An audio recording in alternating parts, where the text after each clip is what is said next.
నేను ఇవాళ చంద్రబాబు నాయుడు గారికి ఒకటే చెప్తా ఉన్నా, ప్రైవేటీకరణను మేము అడ్డుకుంటాం, అన్ని రకాల పోరాటాలు చేస్తాం. మీ నిర్ణయాన్ని వెనక్కి తీసుకునేంత వరకు ధర్నాలు జరుగుతాయి, ర్యాలీలు జరుగుతాయి, దీక్షలు జరుగుతాయి, నిరసనలు చేస్తాం. నేను కూడా అక్కడక్కడ పార్టిసిపేట్ కూడా చేస్తా. అన్ని రకాలుగా దీన్ని అడ్డుకునే కార్యక్రమం, అడ్డుకునే ప్రయత్నం జరుగుతుంది.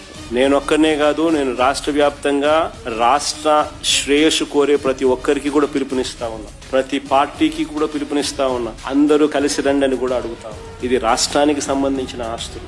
ఈ ఆస్తుల వల్ల ప్రజలకు జరిగే శాశ్వత మంచిని చంద్రబాబు నాయుడు తీసేసే ప్రయత్నం చేస్తా ఉన్నాడు. దీన్ని అడ్డుకునే కార్యక్రమంలో ప్రతి ఒక్కరూ కూడా ముందుకు రావాలని కోరుతాం. అందరం కలిసికట్టుగా దీన్ని వ్యతిరేకించే కార్యక్రమం ఖచ్చితంగా చేస్తాం. ఇన్ని చేసినా కూడా పొరపాటున మీరు బరి తెగిస్తే మాత్రం ఒకటే ఒకటి చెప్తా ఉన్నా, ఎవరైనా టెండర్లలో పార్టిసిపేట్ చేయండి, ఎవరైనా రాండి, కానీ ప్రతి ఒక్కరికి వార్నింగ్ ఇస్తాను. రేపు పొద్దున మేము వచ్చిన తర్వాత రద్దు చేస్తాం, మళ్ళీ వెనక్కి తీసుకుంటాం. ఇది మాత్రం ఖచ్చితంగా అందరూ గుర్తుపెట్టుకోమని చెప్తాం.